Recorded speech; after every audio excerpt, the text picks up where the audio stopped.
Hey, I did not change my outfit. You might have seen me wearing the same thing in two other films that I made today. I told you fictitiously, jokingly, that I had 7 films to make today. Maybe I wasn't joking. Huh? Huh? Thumbs up. See, if I do this and I hold it and then I just stare at the camera, I can use it as a thumbnail. See how good I'm getting at this filmmaking thing? We're going to do a Q&A. I've got them written down here, and some of them are highlighted for no apparent reason. And so I've only got 7 questions, which for me is like a diet. It's like I'm on a diet. I still have to pee really bad. Just kidding. I am one person with one opinion. I really appreciate people who take the time to send in questions. I think a lot of these questions apply to a lot of people. In fact, I know they do. And so I love doing these because this is the kind of stuff that my friends and I talk about on a regular basis behind your back, basically. That means in public. That means on the phone. That means, talking to each other behind the scenes. That's what's going on, man. Get with it. So let's just jump right in. Again, these opinions may or may not be in line with your opinion. That's totally fine. We should be able to disagree and then go have a beer or a non-alcoholic beer or whatever it is that floats your boat. We should be able to do that. If we were able to do that, this country and the world would be a far better place. The reason I'm saying that is someone reached out to me a couple weeks ago, someone I've known my entire life. And they are very much different on the political spectrum than I am. I'm not even on the political spectrum. I don't like the American political system at all, but that's another story. And he wrote to me and said, he called me and we talked for a while. And he was like, this was good because I don't often get your side of the story, your side of the, political thing. And it's good. And it's probably a good thing for me. And maybe we should hang out more because we should be able to have these conversations and disagree and then go have a beer and be pals. So let's think about that. If you hate my opinions, that's okay. You can still come over. We can play forts like we did as children. Question number 1, how do you go about composing multiple exposures and what ingredients do you need to make one? So I think what this person is referring to is as of about 2019, when I made my first trip to Albania. Before I went on that trip, I researched Albania. And in fact, I am going back to Albania at the end of May. And I will be teaching 2 classes in Albania, one in the southern part of the country and one in the northern part of the country. I have 3 books right through that door right here, which are all about Albania that I have to read between now and then. So I'm continuing to do research. Double exposures happened on that trip because during the research process, I discovered I wanted a technique that I thought would represent 2 countries in one. And what came to mind was double exposures. So I started to work through this as I was in country. My first idea did not work. So I had to improvise, which I did. And I came up with a system of doing double exposures.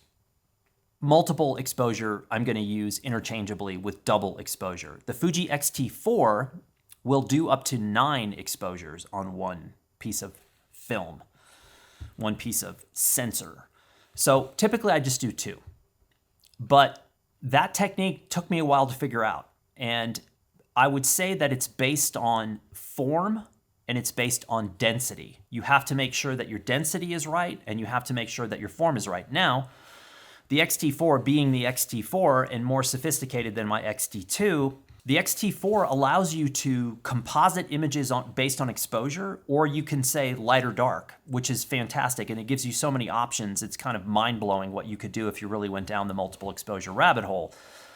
It's a base, that first exposure is really key, and your density has to be right. And I will sometimes play with shooting an image that's 3 stops hot or 3 stops under because I know in my head what I want the second exposure to be.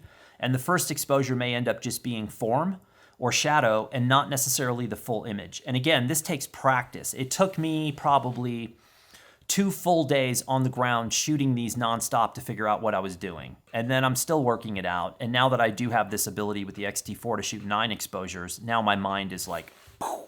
But it's composition, form, density. Those are the 3 things. And it's hard to explain how to do this until you just give it a go. Because you're going to make some mistakes here. You're going to break some eggs. You're going to make some things that you're going to look down at the camera. If somebody else is looking at the camera, you're going to be like, oh, hang on a minute, format, because you're not going to want anybody to see them. That's okay. That's how it works. Question number 2. This is a long one, people. This is a story, but it's good. Here's a question, or maybe it's bigger than that. What do you do when you're done with photography as a job, but want to continue to be a photographer? In most cases, few photographers actually get much joy from taking pictures that pay money.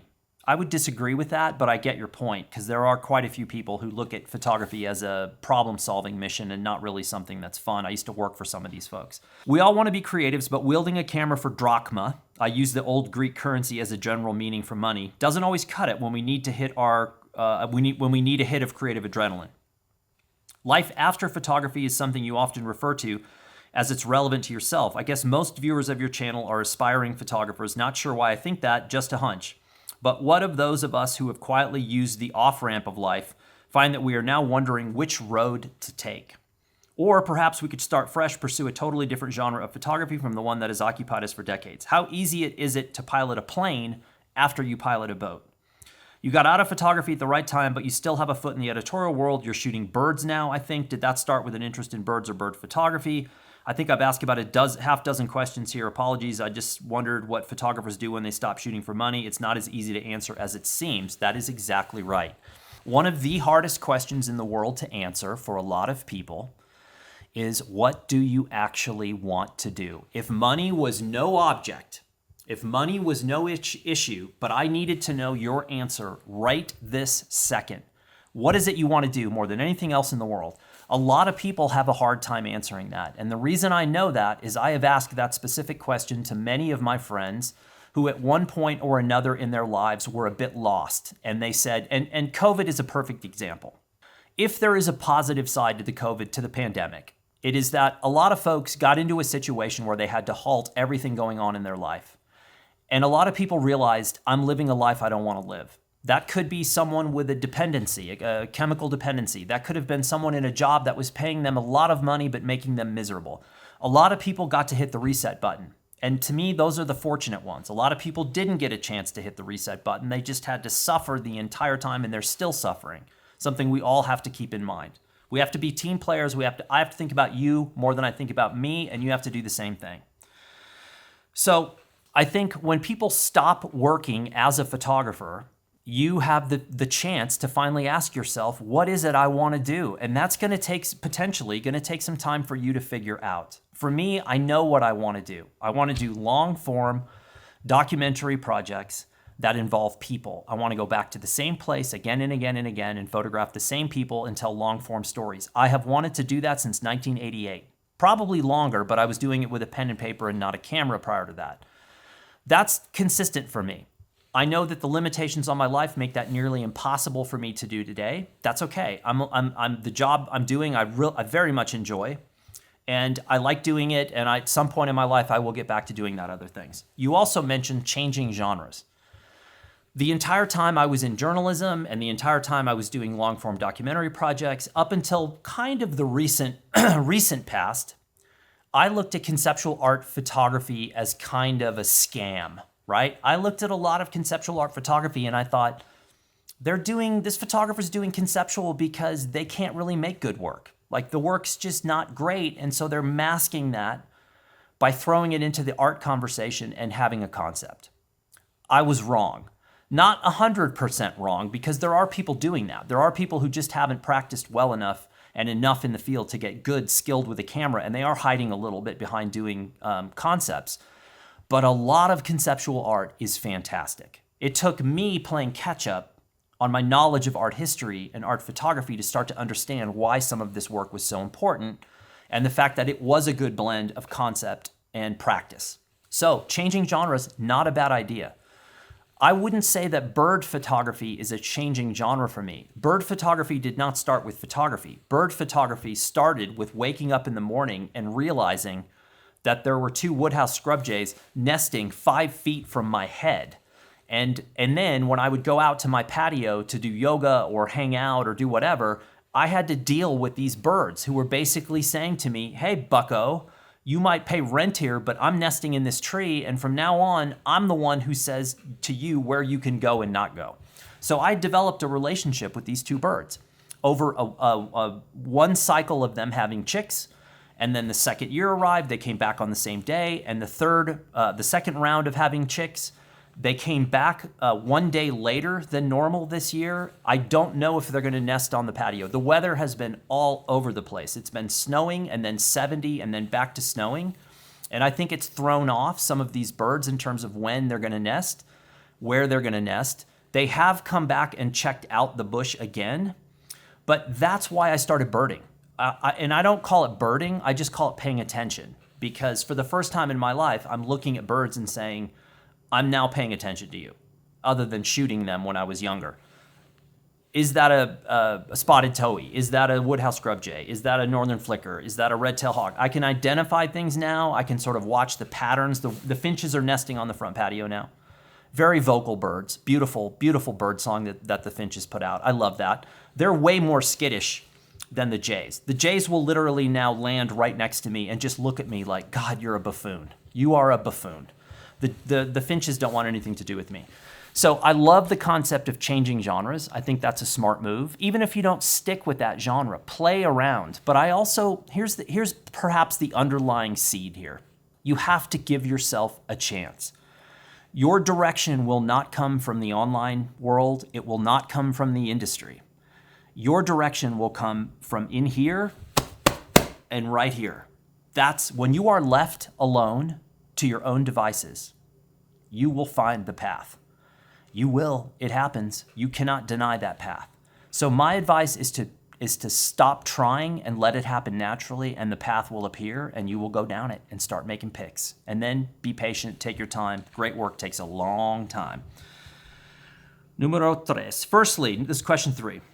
Firstly, I care to tell you that I have been following your work for the past year or so, and I have learned, I've improved, I've become a better photographer, and I've become more than a photographer thanks to you. I am deeply grateful to you for this. I didn't actually mean to read that part, but it's flattering and I appreciate it.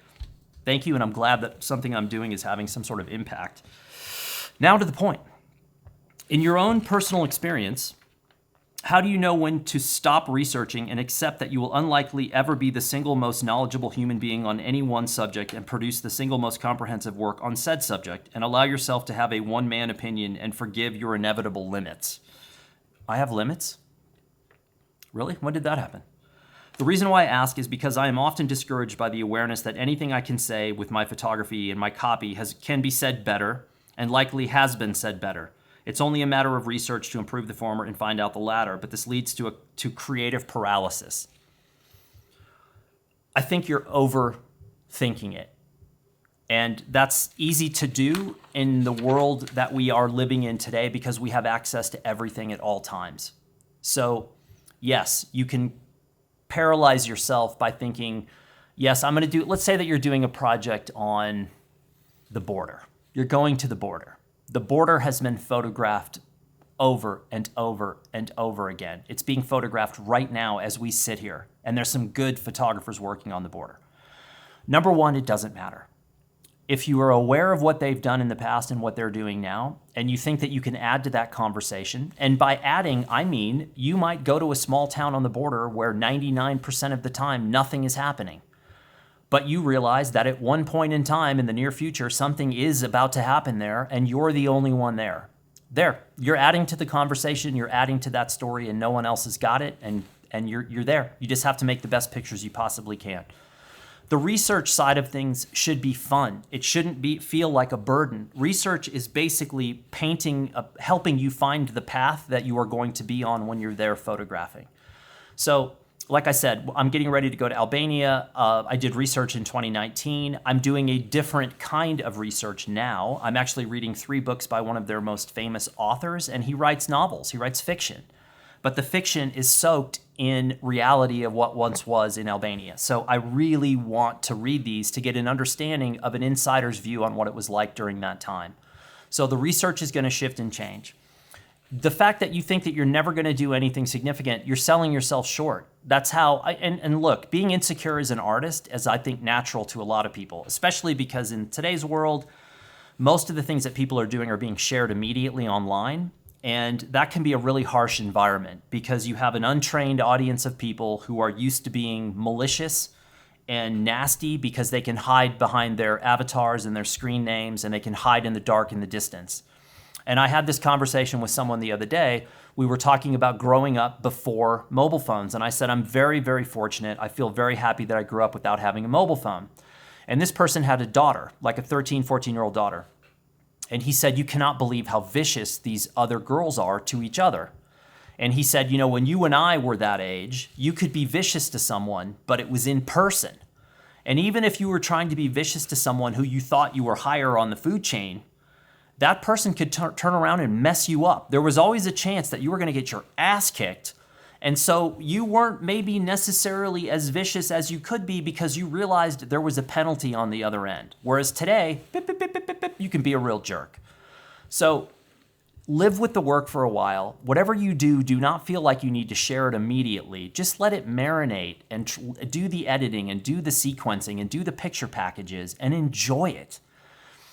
Really, if you back up all the way to the beginning of this question, you've got it. If you're not enjoying the process of research and you're not enjoying the process of going in the field and making work, then you need to take a time out and reassess what your priorities are and reassess your decision-making realities of being in the world. Because this, of all the things, the crappy things that we have to do in life that are just part of being a human being, this should not be one of them. This should be a very positive, forward-facing adventure for you.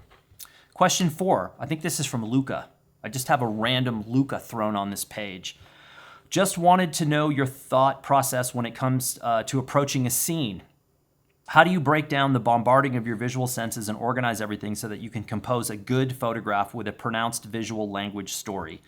Is there a particular hierarchy of thought you follow? I find myself approaching great scenes, but my photographs just don't seem like they always make the best out of the visual stimuli my brain receives at the scene. My hit rate of good photographs just seems to be pretty poor at this point. The hit rate for good photographs, Luca, is poor for everyone. The vast majority of images that every single professional photographer shoots, for the most part, they're not great. They're gonna swing and they're gonna miss. And so you're batting 1 something, right? It's like you bat 300 in baseball, you're a genius. If you bat 300 in photography, you're definitely a genius. Most of us are batting way, way, way, way lower. I think the more you do photography, I can go back in my mind through trips that I've taken, whether it was Peru or Panama or Albania or Sicily or wherever, and I can see the good images in my mind because there's so few of them. And that's just natural. But I think what that does is it teaches you what actually is good. The good images will be seared into your brain and you will never, ever be able to forget them.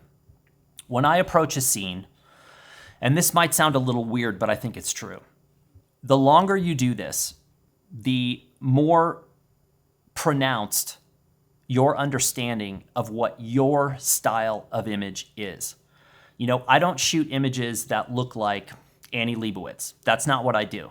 I shoot images that more look like name whatever documentary photographer through history. And I'm not putting myself in this category by any stretch of the imagination, but Gene Smith, Salgado, long-form documentary photography. That's the kind of thing that I like to do the most, and those are the kind of people that I look at and say, those are my heroes.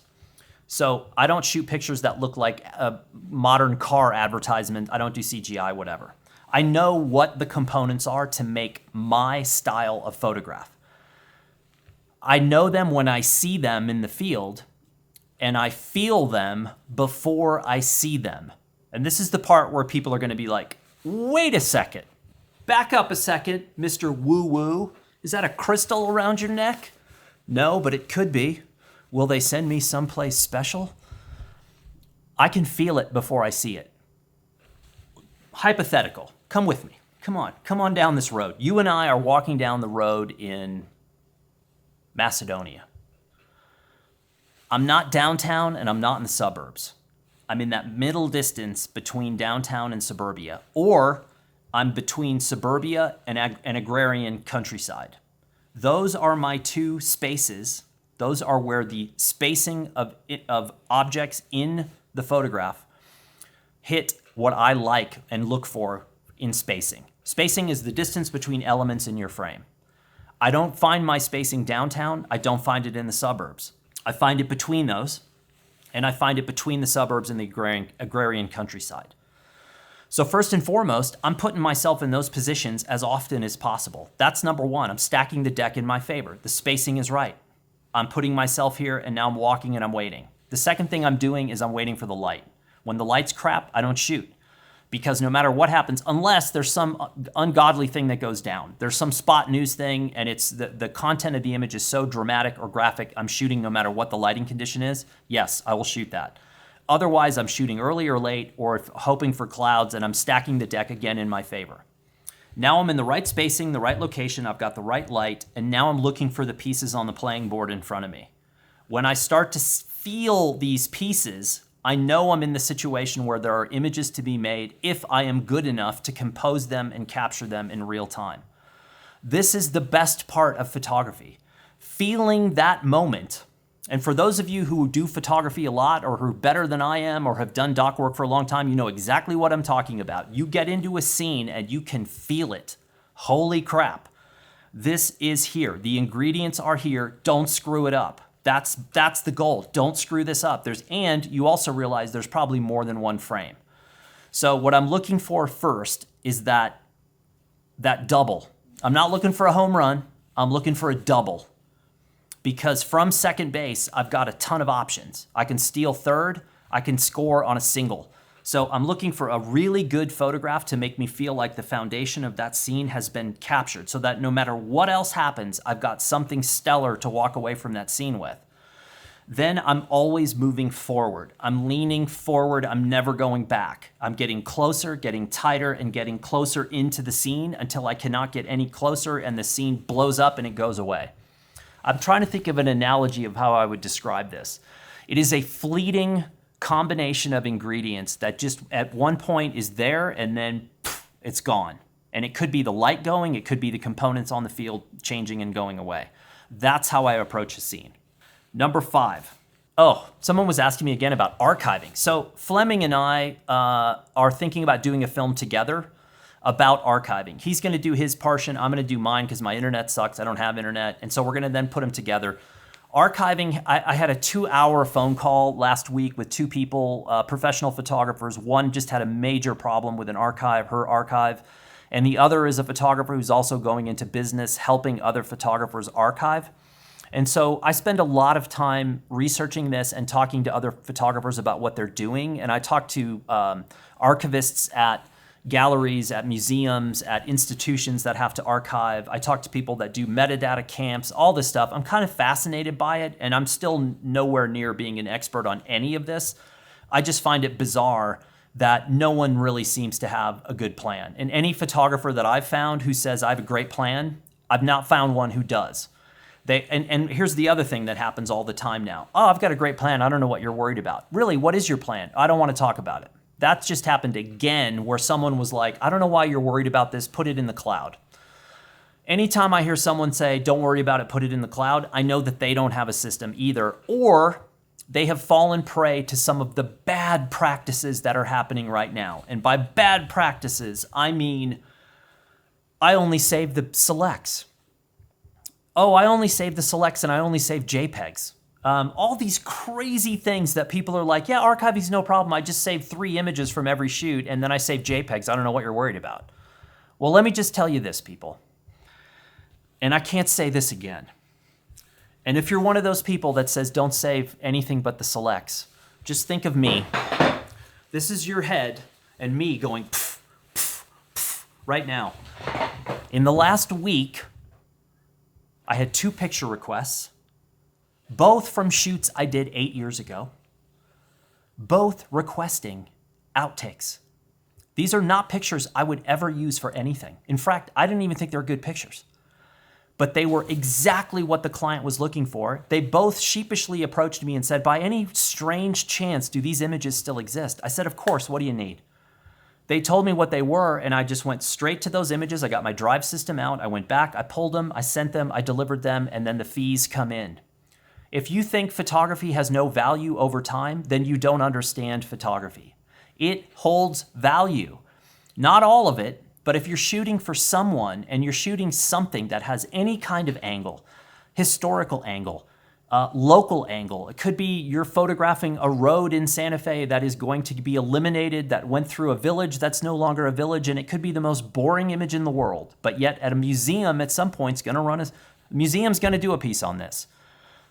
Does anyone have an image of that road before the road was taken away? Gee, actually I do. Here it is. Great. You know what? We're going to print that banner size and hang it outside of the museum, and our budget for this image is whatever, $5,000. There you go. How do you think photographers are surviving after they stop shooting? A lot of photographers are living off their archives. In fact, I know photographers who make 6 figures a year off their archive, not to mention they are traveling the world nonstop doing exhibitions of the work that they did. However, don't think you're getting off easy here. These are people that had their you-know-what together. They made good work, consistently good work. They have a reputation of making work that no one else has, in a way that no one else can do. These aren't looky-loos. These aren't street photographers banging out random stuff from some street somewhere. That stuff probably, maybe you get lucky in the sense that potentially a city changes, or for example, let's say that a city is primarily a car-based city right now, and you're a street photographer, and you're making images in the city, and the car angle is not really in your front and center in your mind, but you archive all that work, and then suddenly the city goes, you know what? If we're going to survive, we've got to build a cycling infrastructure.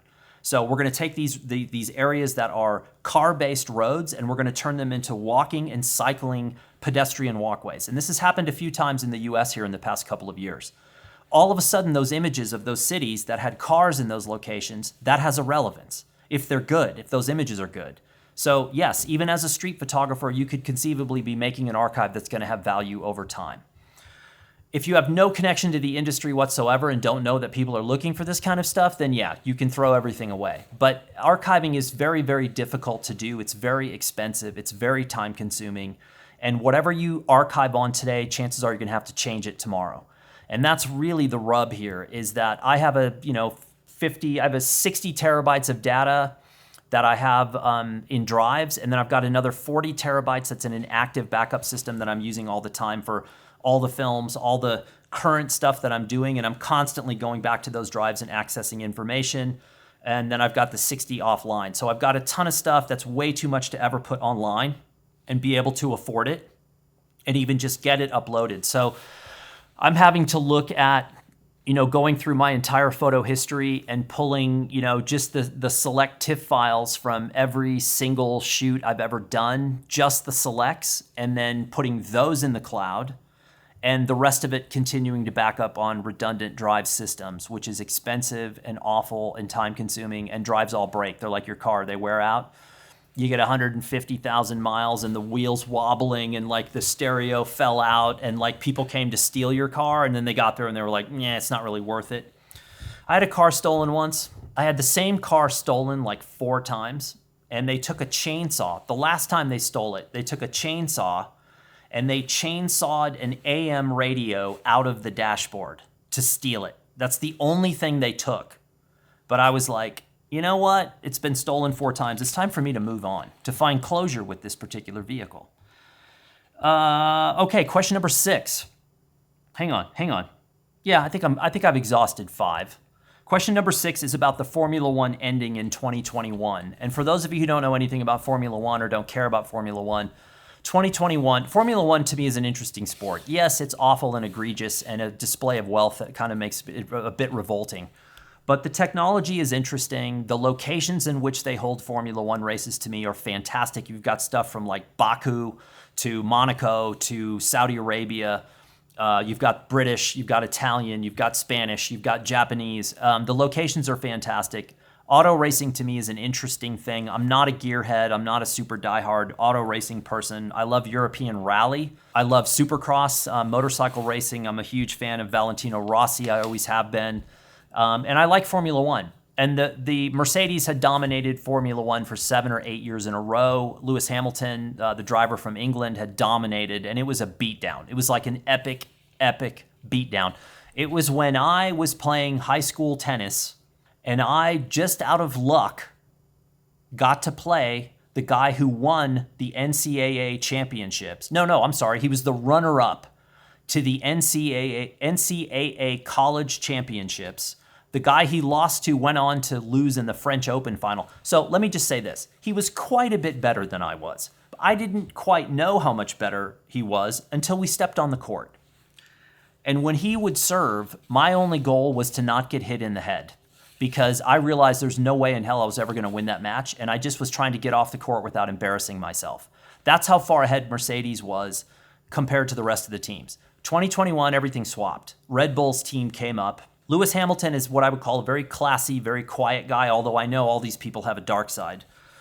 They're all kind of, spoiled people in some weird way.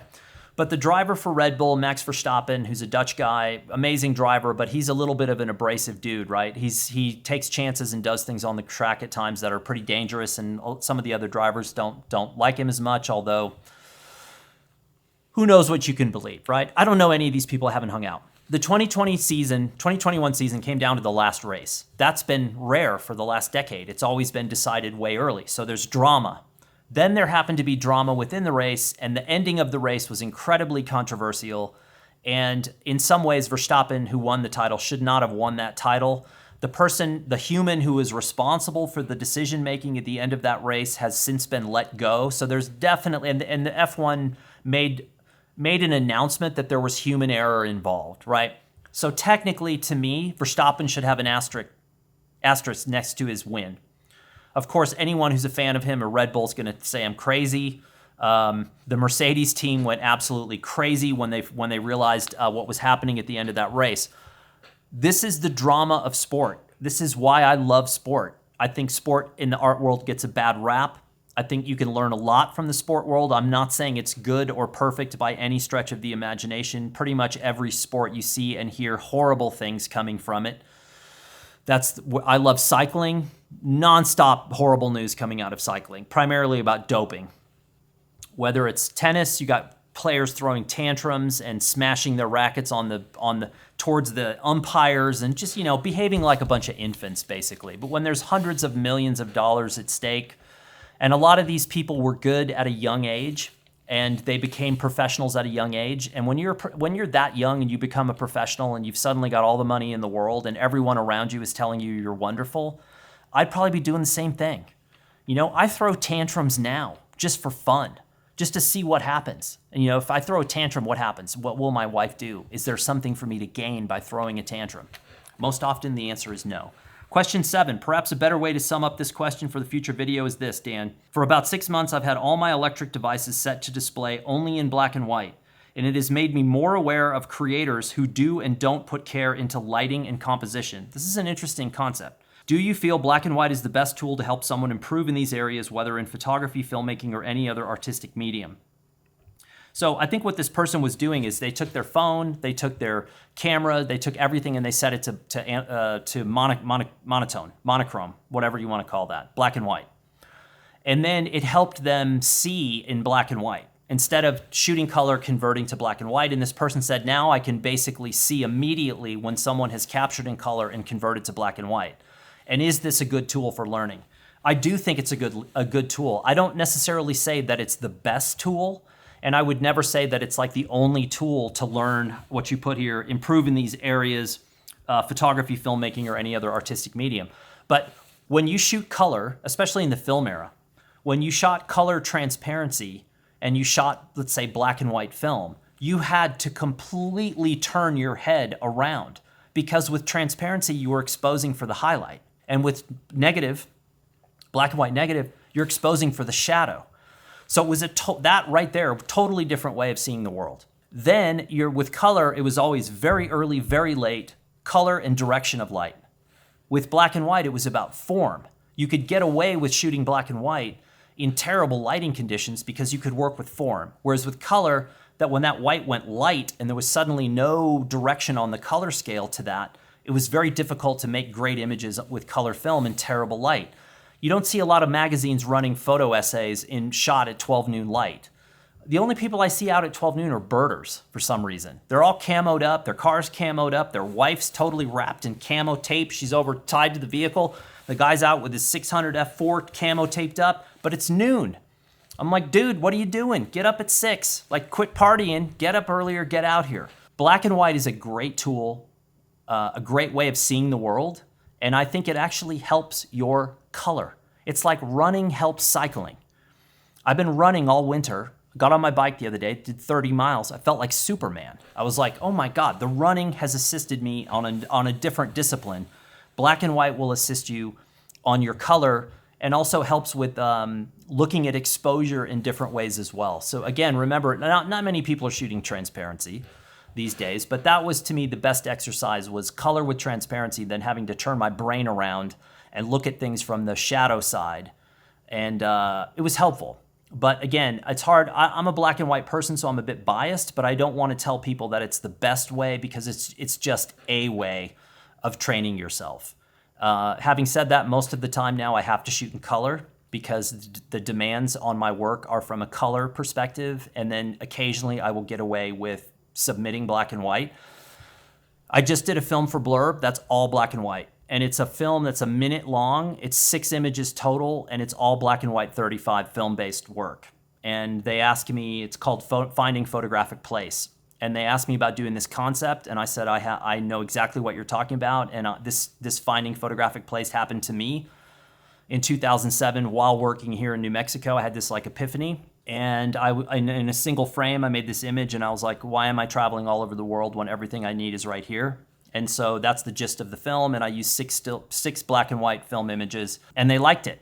So there's hope in the world, people. That's it. That's all we've got. That was question number 7, 36 minutes in. The light's fading here. I'm gonna go in and edit, get this wrapped, so tomorrow when I drive into town and find internet, I will be able to upload I only did 3 films today, but I'll be able to upload all 3 and then get on with my life, people. Because I got some planning to do. As I mentioned, might be doing a cool story here coming up soon. And haven't done anything like this in a while, so I'm a bit excited and also a bit nervous. I'll be back.